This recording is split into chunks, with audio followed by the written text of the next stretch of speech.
ਤੁਸੀਂ ਸੁਣ ਰਹੇ ਹੋ ਪੰਜਾਬੀ ਰੇਡੀਓ USA ਤੇ ਸਿੱਖ ਇਤਿਹਾਸ ਦੇ ਵਿੱਚ ਅੱਜ ਦਾ ਦਿਨ ਅੱਜ 14 ਜਨਵਰੀ ਹੈ। 14 ਜਨਵਰੀ 1553 ਗੁਰੂ ਅਮਰਦਾਸ ਸਾਹਿਬ ਦਸੰਬਰ 1552 ਤੇ ਜਨਵਰੀ 1553 ਦੇ ਵਿੱਚ ਕੁਰੂਕਸ਼ੇਤਰ, ਹਰਿਦੁਆਰ ਅਤੇ ਅਯੋਕੇ ਯੂਪੀ ਦੇ ਇਲਾਕੇ ਦੇ ਧਰਮ ਪ੍ਰਚਾਰ ਦੇ ਦੌਰੇ ਤੇ ਗਏ। 14 ਜਨਵਰੀ ਦੇ ਦਿਨ ਉਹ ਕੁਰੂਕਸ਼ੇਤਰ ਦੇ ਵਿੱਚ ਸਨ। ਇੱਕ ਰਵਾਇਤ ਦੇ ਮੁਤਾਬਕ ਉਹ ਅੱਗੇ ਯੂਪੀ ਦੇ ਵਿੱਚ ਵੀ ਗਏ। ਜਦੋਂ ਦਰਿਆ ਪਾਰ ਕਰਨ ਲੱਗੇ ਤਾਂ ਉਹਨਾਂ ਤੋਂ ਯਾਤਰਾ ਟੈਕਸ ਜਜ਼ੀਆ ਮੰਗਿਆ ਗਿਆ ਤਾਂ ਗੁਰੂ ਸਾਹਿਬ ਨੇ ਉਹਨਾਂ ਨੂੰ ਦੱਸਿਆ ਕਿ ਸਿੱਖ ਹਿੰਦੂ ਨਹੀਂ ਬਲਕਿ ਇੱਕ ਆਜ਼ਾਦ ਧਰਮ ਨੇ ਅਤੇ ਸਿੱਖਾਂ ਦਾ ਹਿੰਦੂ ਤੀਰਥਾਂ ਦੇ ਨਾਲ ਕੋਈ ਲੈਣਾ ਦੇਣਾ ਨਹੀਂ ਹੈ ਤੇ ਉਹ ਉਸ ਇਲਾਕੇ ਦੇ ਵਿੱਚ ਹਿੰਦੂਆਂ ਦੇ ਤੀਰਥਾਂ ਦੀ ਯਾਤਰਾ ਵਾਸਤੇ ਨਹੀਂ ਬਲਕਿ ਸਿੱਖ ਧਰਮ ਦੇ ਪ੍ਰਚਾਰ ਵਾਸਤੇ ਇਸ ਇਲਾਕੇ ਵੱਲ ਆਏ ਨੇ। 14 ਜਨਵਰੀ 1640 ਗੁਰੂ ਹਰਰਾਏ ਸਾਹਿਬ ਦਾ ਵਿਆਹ 14 ਜਨਵਰੀ 1640 ਦੇ ਦਿਨ ਅਰੂਪਨਗਰ ਜ਼ਿਲ੍ਹਾ ਗੁਜਰਾਂਵਾਲਾ ਦੇ ਭਾਈ ਦਇਆ ਰਾਮ ਦੀ ਬੇਟੀ ਸੁਲੱਖਣੀ ਦੇ ਨਾਲ ਹੋਇਆ ਸੀ। ਆਪ ਦੇ ਵਿਆਹ ਵੇਲੇ ਬੀਬੀ ਸੁਲੱਖਣੀ ਦੀ ਉਮਰ ਸਿਰਫ 10 ਸਾਲ ਸੀ। ਇਸ ਮਗਰੋਂ ਭਾਈ ਦਇਆ ਰਾਮ ਅਰੂਪਨਗਰ ਛੱਡ ਕੇ ਕੋਟ ਕਲਿਆਣਪੁਰ ਹੁਣ ਕੀਰਤਪੁਰ ਦਾ ਹਿੱਸਾ ਇੱਥੇ ਆ ਵਸੇ। ਬੀਬੀ ਸੁਲੱਖਣੀ ਦਾ ਮੁਕਲਾਵਾ 2 ਸਾਲ ਬਾਅਦ 16 ਜੂਨ 1642 ਦੇ ਦਿਨ ਤੋਰਿਆ ਗਿਆ ਸੀ। ਬੀਬੀ ਸੁਲੱਖਣੀ ਨੇ 24 ਜਨਵਰੀ 1646 ਦੇ ਦਿਨ ਰਾਮ ਰਾਏ, 9 ਅਪ੍ਰੈਲ 1649 ਦੇ ਦਿਨ ਰੂਪ ਕੌਰ ਅਤੇ 20 ਜੁਲਾਈ 1652 ਦੇ ਦਿਨ ਗੁਰੂ ਹਰਕ੍ਰਿਸ਼ਨ ਸਾਹਿਬ ਨੂੰ ਜਨਮ ਦਿੱਤਾ। 3 ਬੱਚਿਆਂ ਦੀ ਮਾਂ ਹੋਣ ਕਰਕੇ ਆਪ ਨੂੰ ਆਪ ਦੀ ਸੱਸ ਤਰਬੈਣੀ ਆਖ ਕੇ ਵੀ ਬੁਲਾਇਆ ਕਰਦੀ ਸੀ। ਇੱਥੇ ਵੀ ਜ਼ਿਕਰ ਕਰਨਾ ਬਣਦਾ ਹੈ ਕਿ 1-2 ਲੇਖਕਾਂ ਸਣੇ ਭਾਈ ਕਾਹਨ ਸਿੰਘ ਨਾਭਾ ਨੇ ਆਪ ਦੇ 7 ਵਿਆਹ ਵੀ ਲਿਖ ਦਿੱਤੇ ਸਨ, ਜੋ ਨਾ ਸਿਰਫ ਗਲਤ ਹੈ ਬਲਕਿ ਹਾਸੋਹੀਣਾ ਅਤੇ ਬੇਬੁਨਿਆਦ ਵੀ ਹੈ। ਕੋਈ ਵੀ ਬਾਪ 10 ਸਾਲ ਦੇ ਮੁੰਡੇ ਗੁਰੂ ਦੀ ਔਲਾਦ ਹੀ ਸਹੀ ਦੇ ਨਾਲ 7 ਧੀਆਂ ਦਾ ਵਿਆਹ ਨਹੀਂ ਕਰ ਸਕਦਾ। ਮਿਸਲ ਨਿਸ਼ਾਨ ਵਾਲੀਆ ਨਿਹੰਗ ਜਥਾ ਦੇ ਮੁਖੀ ਅਕਾਲੀ ਫੂਲਾ ਸਿੰਘ ਦਾ ਜਨਮ 14 ਜਨਵਰੀ 1761 ਦੇ ਦਿਨ ਹੋਇਆ ਸੀ। 1764 ਦੇ ਵਿੱਚ ਸਰਹੰਦ ਦੇ ਵਿੱਚ ਅਹਿਮਦ ਸ਼ਾਹ ਦੁਰਾਨੀ ਦਾ ਨੁਮਾਇੰਦਾ ਜ਼ੈਨ ਖਾਨ ਸੂਬੇਦਾਰ ਸੀ। ਸਿੱਖ ਉਸ ਨੂੰ ਪਹਿਲਾਂ ਵੀ ਹਰਾ ਚੁੱਕੇ ਸਨ। ਹੁਣ ਖਾਲਸਾ ਫੌਜਾਂ ਨੇ ਸਰਹੰਦ ਤੇ ਕਬਜ਼ਾ ਕਰਨ ਦਾ ਫੈਸਲਾ ਕੀਤਾ। 13 ਜਨਵਰੀ 1764 ਦੇ ਦਿਨ 50,000 ਦੇ ਕਰੀਬ ਸਿੱਖ ਫੌਜਾਂ ਨੇ ਸਰਹੰਦ ਨੂੰ ਘੇਰ ਲਿਆ। ਜ਼ੈਨ ਖਾਨ ਇਸ ਵੱਡੀ ਫੌਜ ਦਾ ਮੁਕਾਬਲਾ ਕਰਨ ਦੇ ਕਾਬਲ ਨਹੀਂ ਸੀ। ਉਂਝ ਵੀ ਲੋਕ ਤਾਂ ਕੀ ਉਸ ਦੇ ਸਿਪਾਹੀ ਵੀ ਉਸ ਦੇ ਨਾਲ ਨਹੀਂ ਸਨ। ਸਾਰੀਆਂ ਸਿੱਖ ਫੌਜਾਂ ਨੇ ਇਕੱਠਿਆਂ ਸਰਹੰਦ ਤੇ ਹਮਲਾ ਕੀਤਾ ਤੇ 3 ਪਾਸਿਆਂ ਤੋਂ ਸਰਹੰਦ ਨੂੰ ਘੇਰ ਲਿਆ। ਇਸ ਵੇਲੇ ਜ਼ੈਨ ਖਾਨ ਸਰਹੰਦ ਦੇ ਵਿੱਚ ਨਹੀਂ ਸੀ। ਜਦ ਜ਼ੈਨ ਖਾਨ ਨੂੰ ਪਤਾ ਲੱਗਾ ਤਾਂ ਉਹ ਅਗਲੇ ਦਿਨ 14 ਜਨਵਰੀ ਨੂੰ ਚੁੱਪਚਾਪ ਚੋਰੀ ਸ਼ਹਿਰ ਵੱਲ ਆਇਆ ਤੇ ਉਸਨੇ ਗਿਣੇ ਚੁਣੇ ਸਾਥੀ ਲੈ ਕੇ ਮਨਹੇੜਾ ਵਾਲੇ ਪਾਸਿਓਂ ਸ਼ਹਿਰ ਦੇ ਵਿੱਚ ਦਾਖਲ ਹੋਣ ਦੀ ਕੋਸ਼ਿਸ਼ ਕੀਤੀ। ਜਦ ਜ਼ੈਨ ਖਾਨ ਸ਼ਹਿਰ ਦੇ ਨੇੜੇ ਪੁੱਜਾ ਤਾਂ ਇਸ ਪਾਸੇ ਵੱਲ ਵੀ ਸਿੱਖ ਫੌਜੀ ਤਿਆਰ ਬੈਠੇ ਸਨ। ਉਹਨਾਂ ਨੇ ਜ਼ੈਨ ਖਾਨ ਦੀ ਟੋਲੀ ਤੇ ਗੋਲੀਆਂ ਦੀ ਵਿਛਾੜ ਕਰ ਦਿੱਤੀ। ਇਸੇ ਦੌਰਾਨ ਇੱਕ ਗੋਲੀ ਜ਼ੈਨ ਖਾਨ ਨੂੰ ਵੱਜੀ ਅਤੇ ਉਹ ਜ਼ਖਮੀ ਹੋ ਕੇ ਡਿੱਗ ਪਿਆ। ਥਰਾਜ ਸਿੰਘ ਜੋ ਨੇੜੇ ਸੀ ਉਸ ਨੇ ਜ਼ੈਨ ਖਾਨ ਦਾ ਸਿਰ ਵੱਢ ਲਿਆ। ਇਸ ਮਗਰੋਂ ਜ਼ੈਨ ਖਾਨ ਦੀ ਫੌਜ ਨੇ ਹਥਿਆਰ ਸੁੱਟ ਦਿੱਤੇ ਅਤੇ ਸਰਹੰਦ ਦੇ ਕਿਲੇ ਤੇ ਸਿੱਖਾਂ ਦਾ ਕਬਜ਼ਾ ਹੋ ਗਿਆ।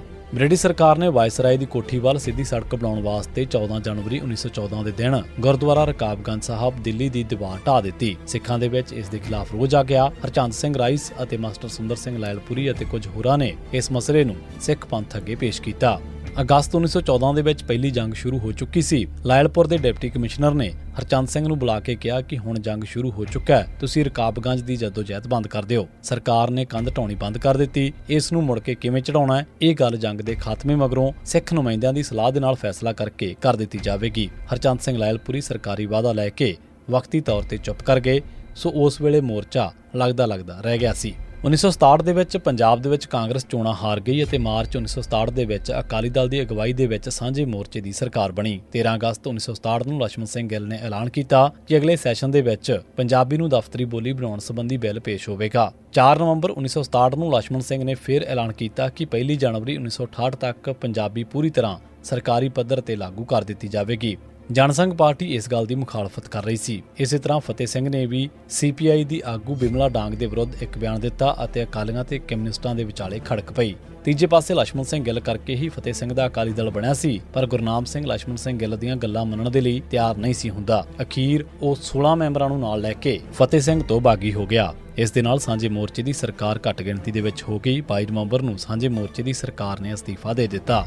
ਉਧਰ ਕਾਂਗਰਸ ਨੇ ਲਛਮਣ ਸਿੰਘ ਦੀ ਹਮਾਇਤ ਕਰਨ ਦਾ ਐਲਾਨ ਕਰ ਦਿੱਤਾ। ਗਿੱਲ ਨੇ ਪਹਿਲਾ ਕੰਮ ਇਹ ਕੀਤਾ ਕਿ ਪੰਜਾਬੀ ਨੂੰ ਸਕੱਤਰੇਤ ਪੱਧਰ ਤੱਕ ਲਾਗੂ ਕਰਨ ਦਾ ਐਲਾਨ ਕੀਤਾ। 14 ਜਨਵਰੀ 1968 ਤੋਂ ਜ਼ਿਲ੍ਹਾ ਪੱਧਰ ਤੇ ਅਤੇ 13 ਅਪ੍ਰੈਲ ਤੋਂ ਸਕੱਤਰੇਤ ਪੱਧਰ ਤੱਕ ਪੰਜਾਬੀ ਲਾਗੂ ਕੀਤੀ ਜਾਣੀ ਸੀ।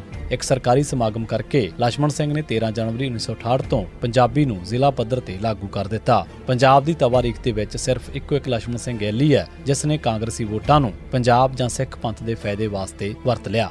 14 ਜਨਵਰੀ 1991 ਦੇ ਦਿਨ ਪੁਲਿਸ ਨੇ ਹਰਬੰਸ ਸਿੰਘ ਪੁੱਤਰ ਤਾਰੂ ਸਿੰਘ ਵਾਸੀ ਵਜ਼ੀਦਪੁਰ ਵਿਦੇਸ਼ਾ ਜ਼ਿਲ੍ਹਾ ਸੰਗਰੂਰ, ਬਖਸ਼ੀਸ਼ ਸਿੰਘ ਡੋਗਰ, ਮੱਖਣ ਸਿੰਘ ਕਬਰਾ, ਪ੍ਰਤਾਪ ਸਿੰਘ ਜੋਧੇ ਤਿੰਨੇ ਵਾਸੀ ਬੁਤਾਲਾ ਅੰਮ੍ਰਿਤਸਰ ਅਤੇ ਹਰਜਿੰਦਰ ਸਿੰਘ ਉਰਫ ਚਾਚਾ ਘਣੀਏ ਕੀ ਬਾਂਗਰ ਨੂੰ ਨਕਲੀ ਮੁਕਾਬਲਿਆਂ ਦੇ ਵਿੱਚ ਸ਼ਹੀਦ ਕਰ ਦਿੱਤਾ। 14 ਜਨਵਰੀ 1993 ਦੇ ਦਿਨ ਪੁਲਿਸ ਨੇ ਕੁਲਦੀਪ ਸਿੰਘ ਪੁੱਤਰ ਨਿਰਮਲ ਸਿੰਘ ਵਾਸੀ ਲਕੌਦੀ ਮਾਜਰਾ ਜ਼ਿਲ੍ਹਾ ਰੋਪੜ, ਗੁਰਮੀਤ ਸਿੰਘ ਉਰਫ ਛੋਟਾ ਫੌਜੀ, ਬਿੰਦਰ ਸਿੰਘ ਗੋਰਖਾ ਵਾਸੀ ਗੁਰਥੱਲੀ, ਹਰਬੰਸ ਸਿੰਘ ਉਰਫ ਬਿਜਲੀ ਵਾਸੀ ਸਰਾਭਾ, ਸ਼ਮਸ਼ੇਰ ਸਿੰਘ ਲਾਲੀ ਅਤੇ ਬਲਵਿੰਦਰ ਸਿੰਘ ਕਾਲਾ ਨੂੰ ਨਕਲੀ ਮੁਕਾਬਲੇ ਦੇ ਵਿੱਚ ਸ਼ਹੀਦ ਕਰ ਦਿੱਤਾ। 14 ਜਨਵਰੀ 2012 ਦੇ ਦਿਨ ਜਗੀਰ ਕੌਰ ਸਾਬਕਾ ਪ੍ਰਧਾਨ ਸ਼੍ਰੋਮਣੀ ਗੁਰਦੁਆਰਾ ਪ੍ਰਬੰਧਕ ਕਮੇਟੀ ਦੇ ਘਰੋਂ ਵੱਡੀ ਮਿਕਦਾਰ ਦੇ ਵਿੱਚ ਸ਼ਰਾਬ ਫੜੇ ਜਾਣ ਦੇ ਖਿਲਾਫ ਕੇਸ ਦਰਜ ਕੀਤਾ ਗਿਆ। ਇਹ ਸ਼ਰਾਬ ਅਸੈਂਬਲੀ ਚੋਣਾਂ ਦੇ ਵਿੱਚ ਵੰਡੀ ਜਾਣੀ ਸੀ। ਇਸੇ ਸਿੱਖ ਇਤਿਹਾਸ ਦੇ ਵਿੱਚ 14 ਜਨਵਰੀ ਦਾ ਦਿਨ ਤੁਸੀਂ ਸੁਣਦੇ ਰਹੋ ਪੰਜਾਬੀ ਰੇਡੀਓ USA।